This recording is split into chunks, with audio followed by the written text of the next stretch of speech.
I am going to talk about what QSuper is doing in default strategies, and in fact it's out in the market now with our members, so we have some real issues to talk through with you this morning. Brad's also doing a session later on some of the technical investment aspects of it, so it is a bit of a tag team. So today I'm going to talk about sort of the evolution of our default arrangements, where we think risk sits, particularly if you take a member hat, what's been happening in the industry in the DC or accumulation world, and we've referred to it a bit as sort of first generation or second generation, and in fact where we're taking it, which is perhaps a step further, and it's in an asset liability construct, and I'll come and explain that. As I said, we have our first group out in the market now. We have letters out with our members, but we're also then supplementing the investment type changes with a range of non-investment initiatives. Okay, so if I kick off and just ask you to think about your funds, and you've obviously got accumulation members, I think it's pretty automatic that most funds have some investment choice, and you have default products. You also have pension accounts, many funds, again, with perhaps a default option as well as choice options, and defined benefit. Perhaps in some cases you've got legacy arrangements. Now, in many cases, except for DB, the member bears investment risks in either accumulation or pension, but in the default arrangement, the member bears the investment risk, but the trustees set the strategy. So the trustees are setting the ground rules, and the member essentially get the fruit of your strategy. Now, we looked back, and this has been our thinking probably for a long time, for maybe the evolution of this for 10 years or so thinking, but really the last couple of years we've focused a lot of energy. And what's come to our understanding is that probably going back to the late 80s, there were all those big balance fund surveys, and that essentially drove, I think, the way the industry has evolved. So the 70-30 type strategy came out of those big balance funds and the life office pools, in fact. And no matter what, we seem to have stuck with pretty stable strategies through the whole of this period. That strikes us as extremely unusual. Now, in retrospect, we're looking at that thinking, gee, markets had pretty torrid times during that period. Sometimes they were wonderful, but sometimes they were, quite dislocated. The rules changed. So in the late 80s, there was sort of a 3% contribution rate. Then it worked its way up to 9%, and it's about to kick up and go up to 12%. So contributions changed, markets changed, but benefit taxes also changed, and Centrelink changed. So you're operating, and we're operating funds that look a lot like essentially their origins, but in a world that changed substantially. I also acknowledge funds have been placed in a competitive position, and so you've probably got competing tensions. You're trying to act for the interests of members, but keep a viable financial enterprise afloat. So it has been a bit of a source of tension, and the notion of peer pressure coming to play has, I think, tended to sort of group funds together in quite similar strategies. So where has that landed us? Well, in many respects, we've had a bit of what I call a wealth mindset, focusing on the accumulation of assets for people. So, is 8.4 good this year compared to 8.2? And, this member's got $100,000 and that member's got $10,000. That's the sort of asset type thinking. You're thinking about the assets the persons have accumulated and the wealth they have. But it's not, in fact, considering that in sort of relationship to the liabilities the member faces. All of our PDSs, essentially, and we've been through a lot of funds' PDSs, have CPI plus targets, like we're CPI plus 4 over 10 years. Many of you might have plus 3 or 3.5 over 5 years or 10 years or whatever. But when was the last time you saw a survey that said, aha, Fund A has got a 90% hit rate of actually achieving its target? That is what we promised to you members. Has this fund delivered? How confident are you that this particular fund delivered in comparison to another fund? No, the headline numbers are all 8.4 versus 8.2. So they've got nothing to do, in fact, with what you actually publish to members. And I find that the most stunning indictment on the industry, and particularly the ratings structure of the industry, that we are not measured, in fact, on what we promise to members. We also have a pile of information about our members, and in essence, we don't look at that very often. We've ignored it, or it's been used in almost a marketing segmentation type way. So you know about your members, their age, you know what date they're living in. This person is a 60-year-old today, or was 40-year-old over there, was 40-year-old 10 years ago. So you know their age and what environment they're living in. You know their account balance and their contributions. You probably know sex. You might know salary if you have insurance data, etc. So you know information about your members. You know how much they interact with you. But we don't think of that as much to apply it to their outcome as just sort of a marketing segmentation type model. The fourth point there, I'm sure I have many supporters with me on this. I'm standing here in Queensland. There's another funds management firm gone over here with a trail of terrible losses. Some of our members get no advice, some get good advice, and some get just scandalous advice. And we really are trying to think for people who really are less experienced in many cases in dealing with their money. So, we've just had, as you know, this is Queensland, so there's been Storm Financial, and this LM funds just has gone into receivership. The Wickham Securities here, we've had members distraught because they've lost their entire savings. And, in our fund, it's often a long history of savings. So advice, we can't guarantee members get good advice. Now, members, I think, are saying, it should be about me. I need advice, I need something else, and gee, it should be about me. And I think that's one of the primary reasons, this issue of control, or it's about me, for driving self-managed funds. Sure, you can say they're getting sold self-managed funds, but gee, if there wasn't a need, if there wasn't a dissatisfaction, how easily would they be moved from our funds?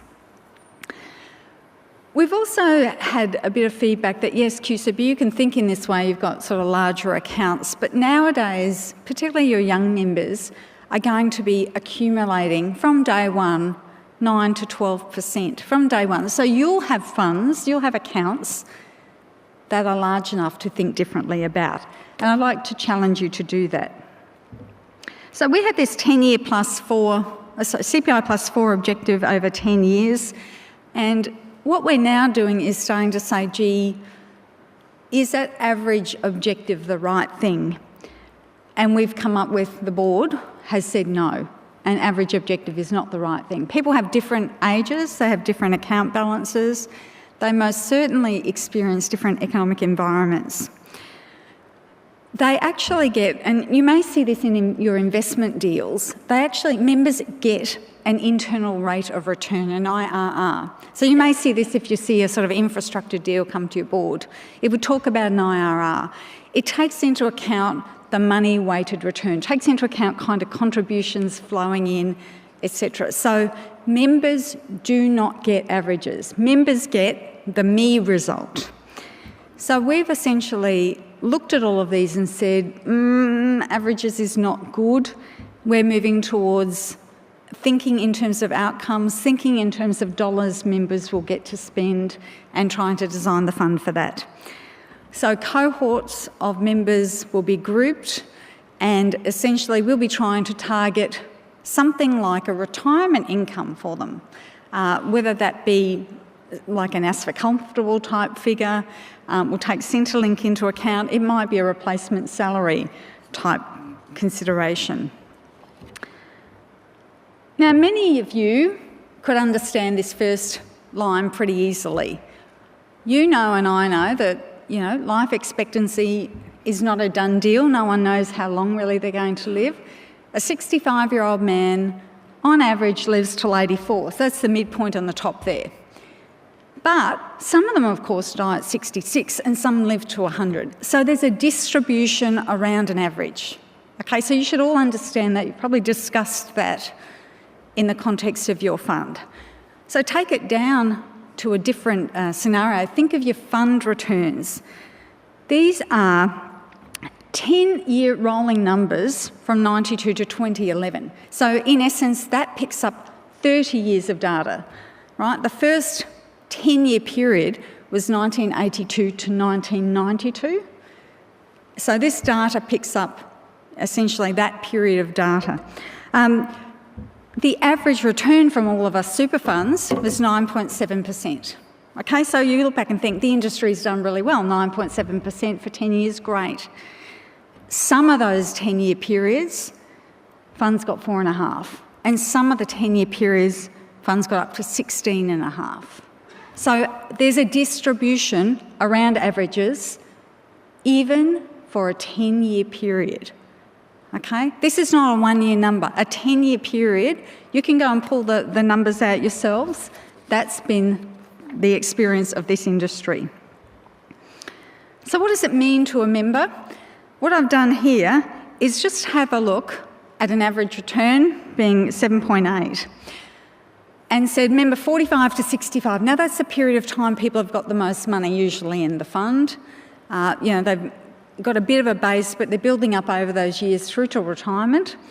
And they're putting in, say, the SG contribution on an average salary of 50, 60 grand. So they're putting in, say, in this example, 6,000 a year. You'll see there that the first red number, that 312,000, a member got, but the one below it was 386. So what's the difference? They both got the same average return, right? And you think, well, why aren't the numbers the same? Because they got them in different order. We actually just reversed the order of returns. So one, in fact, got 6.7% internal rate of return, and the other got 8.4% internal rate of return. That's the return to them personally. They both got the average, but they actually didn't get the same dollars at the end of the day. One got a quarter more. So averages are dangerous. We've been talking to many people here and in fact around the world about how we solve accumulation issues. Okay, we may want to all go back to defined benefit pensions, but it's not coming. So how do we solve accumulation issues into the future? And we've come across people thinking and talking about this in many places. And one of the best charts I've seen illustrates this issue, the sequence of returns. You get the same average, but if you get them in different order, you have a very different end event. And this is it. And it's out of the New York Times. And it's headed, in investing, it's when you start and when you finish. Now, I'll explain the graph because it's extremely important.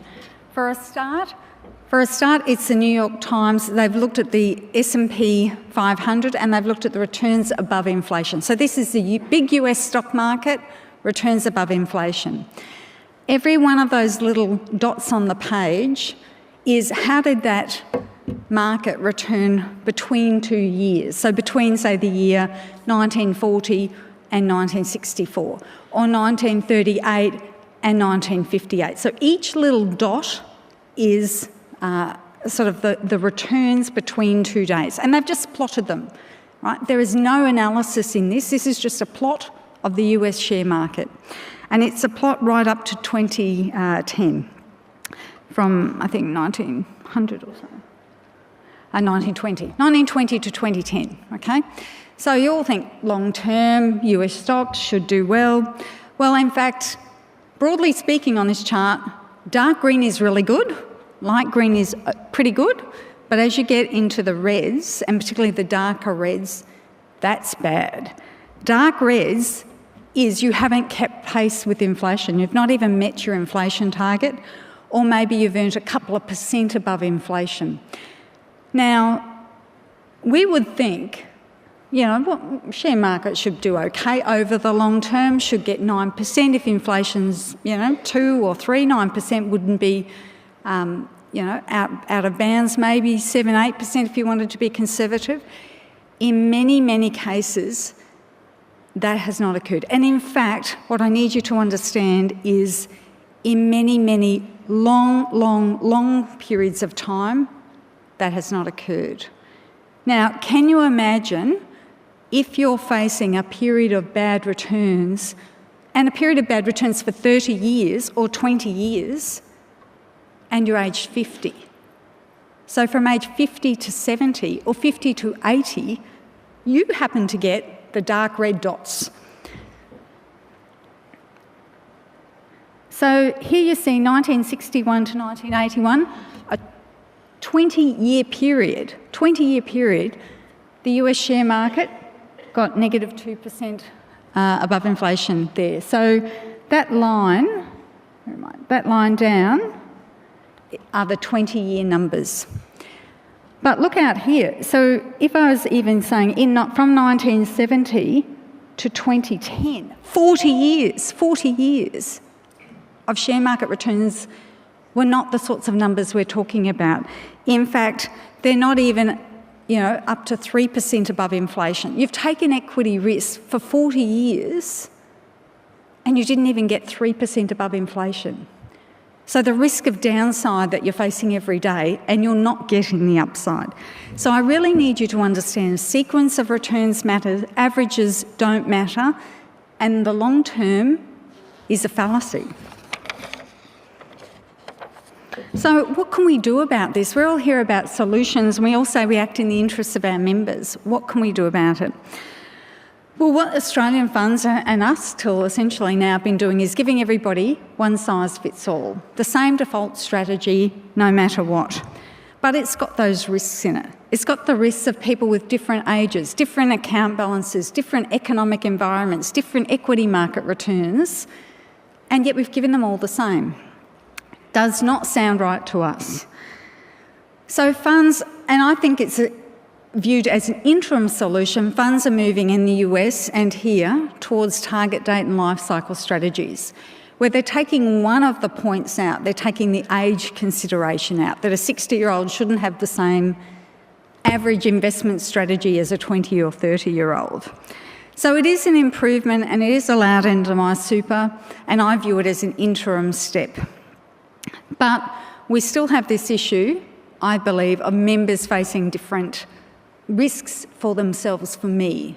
It's why I'm leaving, why members are leaving to go to self-managed funds. What this graph shows you is essentially, whoops, I've done that.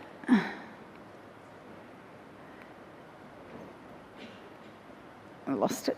Okay, the blue line, the flat blue line is the average investment strategy, the 70-30 type mix. And the red line is what funds are going to do with a life cycle strategy. And as I said, I believe that's an improvement. Often, and this is in the US as well, often the first years in a life cycle fund have more investment risk and the latter years have the lower investment risk. So it sort of goes above perhaps 70-30 risk and then drops below it. And that's what's shown in the red line.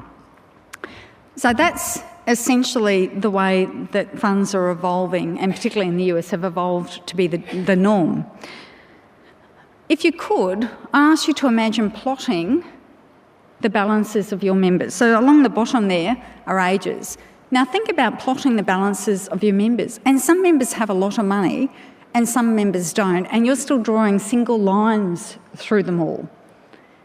And you're also saying, it's right for us to reduce 70% to 50% growth for a 50-year-old today, and it was the same right to do it 10 years ago. But 10 years ago was a different economic time in this whole world. So life cycle funds still to us, they're an interim, they're definitely an improvement, but they tend to be still not as adaptive to economic environment and how much money people have. QSuper's put, and we've been in a position, I guess, where we've been, as I said, thinking about it and had some hard questions from members to answer and felt we had to improve what we were doing. So we've changed our investment strategy number 1 and tried to remove ourselves from surveys. Some surveys we don't have a choice, so if you still see our names pop up, that's because we're swept up, we don't have a choice.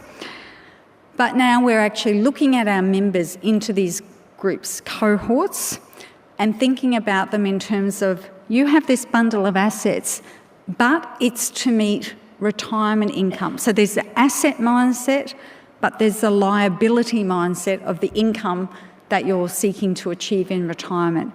And we're putting both into our models, both into our thinking.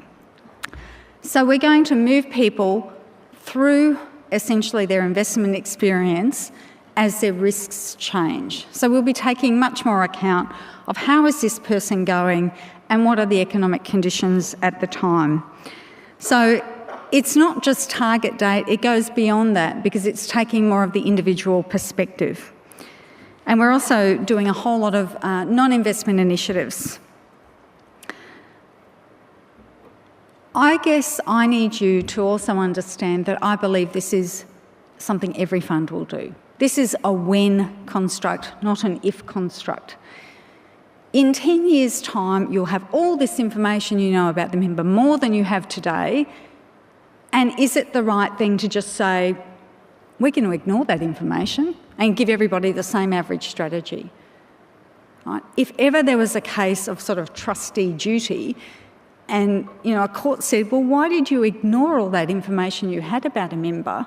I think what we're doing may seem a bit sort of brave, but I think it will be brave in the future to say we're going to ignore everything we know about the member and give them the same. Whether they're 20, 30, 50, $1 million or $10,000, everyone gets the same strategy.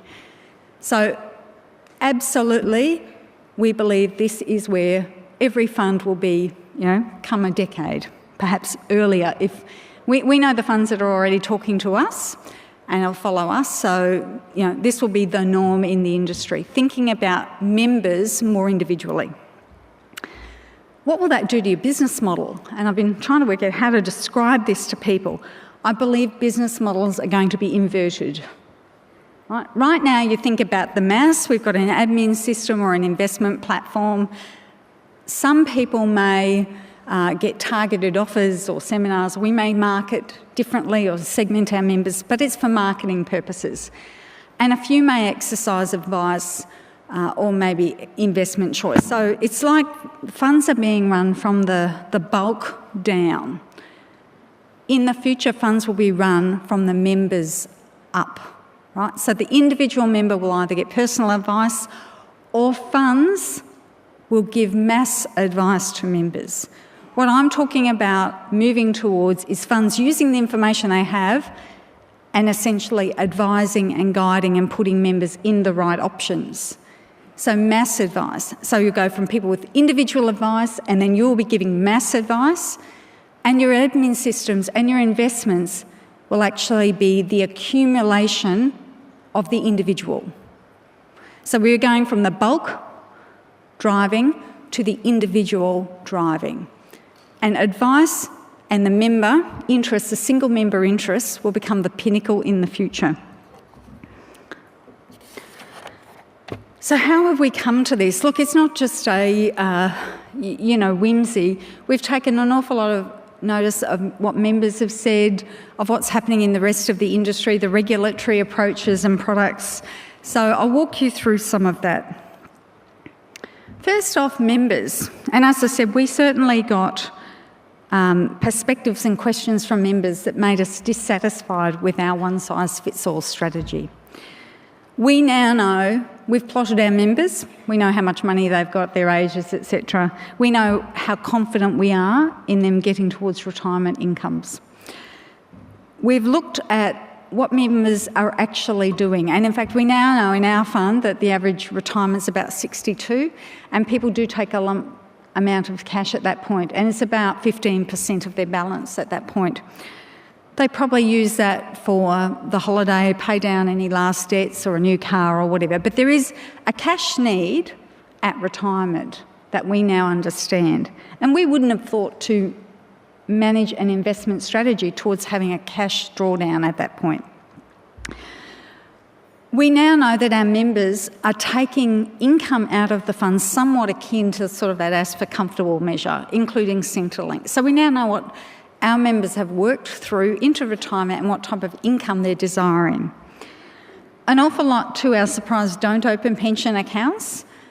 Whether that's just apathy or they're a bit too scared, who knows, but a lot stay in accumulation mode, even though the pension account could well give them a better after-tax outcome. We are incredibly fortunate at QSuper. We've had a financial planning practice for nearly 20 years. And that means we've actually gathered the data. We've gathered 16,500 financial plans members and seen what happened through the course of their financial planning interview. So 20 years of data has gone into this. And it's really how much assets do people have apart from super? What are their income goals in retirement? We've found some amazing pieces of information. For a start, people do have assets usually apart from super. They may have their house, quite a few, certainly in our case, have rental properties. What surprised us was that even if they've got a low balance or a high balance, they want quite similar retirement incomes. There's a band of about 30 to 40,000, 30 to 45,000 is the retirement goal. And that does match with some of these standards you see published.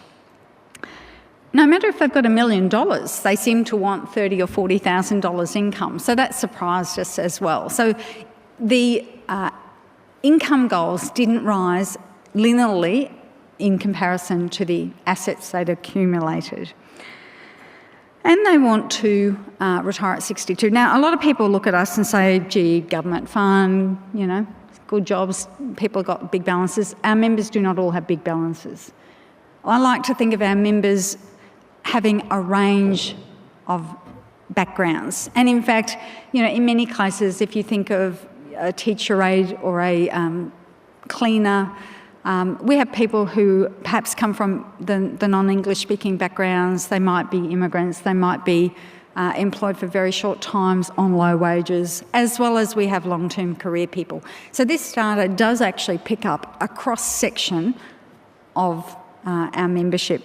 And it did surprise us, as I said, that the aspirations don't differ that much. So we've thought about our members' experience and we've gathered the data on our members' experience. We've also looked at investment theory and the investment world. We have had a defined benefit part to QSuper. This is our centenary year, actually. So 1913, the fund is celebrating a centenary. We have had a defined benefit part of our world for 100 years. And in the last, particularly 5 or 10 years, we've been working towards managing it in a liability-aware mode. That is not just saying, has it got 7.8% returns this year, but what's it got to fund? You know, what's happening in the economic world that the asset pool has got to fund in a liability sense. So we've been able to understand asset liability management and now think about all of those principles and apply them in an accumulation fund. We also have drawn on behavioural finance, and it's been a bit of an interest of mine for a while, understanding that we are not rational beings, we are human beings, and so there is the money decisions that operate from sort of a psychological mindset, if you like. So psychology and money coming together for decision making. So behavioural finance tells us that losses are feared much more than gains are desired. And in fact, at retirement, you pull the rug from people. You take their human earning potential, their capital, if you like, their human capital away from them. So losses at retirement are feared incredibly more than gains are desired because you've actually taken away one of their pillars, that work income pillar. We also understand about defaults and opt-out. Members actually expect us to be taking the right decision for them, right? So a default is not necessarily apathy. A default might actually be, geez, this is scary, I don't know enough, and these people are the experts, I'm going to leave it to them. And I'll come to that in a second, because some of our experience in the last few weeks has shown us that may be more real than you understand. It is very hard to manage against short and long-term volatility. So we know that from investment theory. And we also know that once you are not bound by beating a peers, you think so differently about risk. You think, from where I'm starting point, what are the risks? What happens if this scenario eventuates? You don't then consider, well, I've got to look like my fund next door. So your consideration and thinking of risk changes dramatically when you take away, I think, this anchor point that harks back to the 1980s of what other funds have been doing. Now, I'll put a couple of scenarios on the table because we're often pulled up on, well, gee, QSuper's bought too many bonds or whatever. This is about your individual members. So I'd ask you, if markets are fair value, equity markets or bond markets are fair value at the moment, or overvalued or undervalued, what should you be doing? Well, the answer is probably something different for your members, for the different members in your fund. If there is an equity drop right now, a big equity drop, your members near retirement will be quite worried. You should go and ask that back at your fund. What happens if the share market goes down 15% or 20% to my average 60-year-old member? And what would happen, though, if the member's only 30 or 25? So one might be thinking, geez, I should get out, and the other you might be thinking, geez, we should be buying a lot for the younger person. So what happens in markets, be they equities or be they bonds? Actually, we're saying, well, it depends on which member you are, because they're not all the same. We've also looked around the world at what's happening, and as I said, we've been looking in the life cycle space particularly.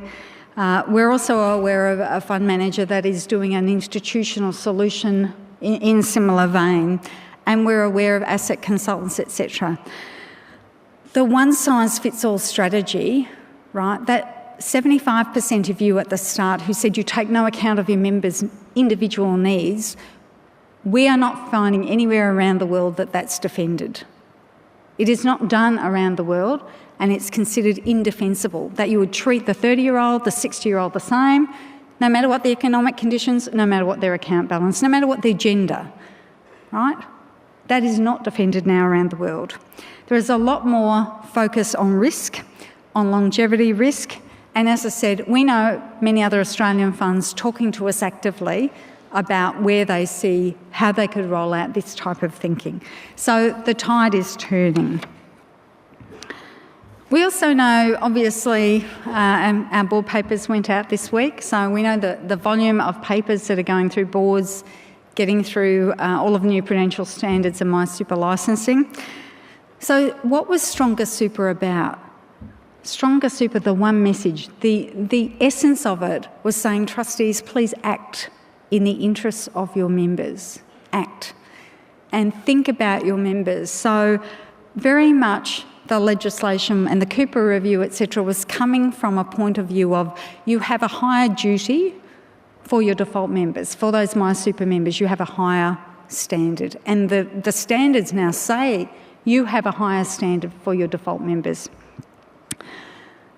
The legislation that's come out allows funds to differentiate on age and other factors, and so the other factors element is coming in, that it won't be just age only. You won't move from one size fits all to simply an age life cycle fund. You will move into other factors. And we also know Centrelink plays a big role. Centrelink actually provides income protection to people in retirement and funds most of their income for many people. And so how does that play out as it changes over time? So what happens in our regulatory context impacts what happens in your fund, or will in the future. As I said, we're not alone. There's a whole pile of people talking, thinking in this space, and the asset consultants are really saying this is the way of the future. Now, there'll be different variations on this model, but the essence is funds will be built from the individual member out, not from the bulk down. We've actually now sent out to our first cohort letters, so a bit over 2,000 went out. We've picked on the first group being the people over 58 and over 300,000, and we deliberately wanted to look at phase one of this and get the learnings, so that's gone out now. And there's the number on the slides here, about 15% have opted out of our new default of that letter. It's probably a bit closer to 20. But the astounding thing is maybe 80% of people, they've either understood it or they're not engaged. But these are people close to retirement with our biggest balances. Okay, so something like 80% of them are saying, gee, I'm actually okay, or I'm going to ignore that you wrote to me about a major default change, even though they should be our most engaged members. So the power of defaults is incredible, and we essentially are finding that. So we're getting in all the information and obviously coaching our contact centres, etc., and going to roll out further cohorts as we go. So we know really what members are thinking. There are a range of non-investment initiatives going in line with this. I think we all know income projections on statements add a lot to members' understanding of how much is enough, and in particular picking up Centrelink in that. We're really thinking now from advice down, okay? So we are now changing our business thinking to say advice is essential. Advice, whether that be individual advice or trustees taking mass advice, we're going to really apply that thinking, and so we're changing our business models around that. Data becomes incredibly important, and I know there was a letter out the other day that you'll probably see, if you haven't already, on the importance of your data quality. So data in this becomes just so important. We've also got a new annuity product out into the market. So we're in phase one, but we know post-retirement, etc., is extremely important, and we're starting to build towards that. So what have we learnt? One size fits all is just not going to be the way of the future, as I said. We cannot see that in 10 years' time you'll ignore what you know about members. Just think of it that way. Sequence of returns matter. Long-term, we all sort of utter, or our publications utter, can be a fallacy. As that pink and green chart showed you, people got bad returns for 20, 30, 40 years. So that's long term. And what if that was those years you were in the retirement phase? The years between 50 and 70 and 50 and 80. You experience that economic environment. So sequence of returns, not averages, and the individual member experience is the key. Now, we understand life cycle and target date funds and do see them as a good step ahead, and they're the sort of next step ahead for many funds. But we really are saying, look, can we do a bit better and think a bit more as sort of groups of common members? So we really can't see that sort of 30-year-old and 60-year-old will face the same investment strategy in the future. And really today we're asking you to step back and think, well, gosh, our fund's done well, we've got good average returns, but did our individual members do well? And please act in the interest of your members. Thank you.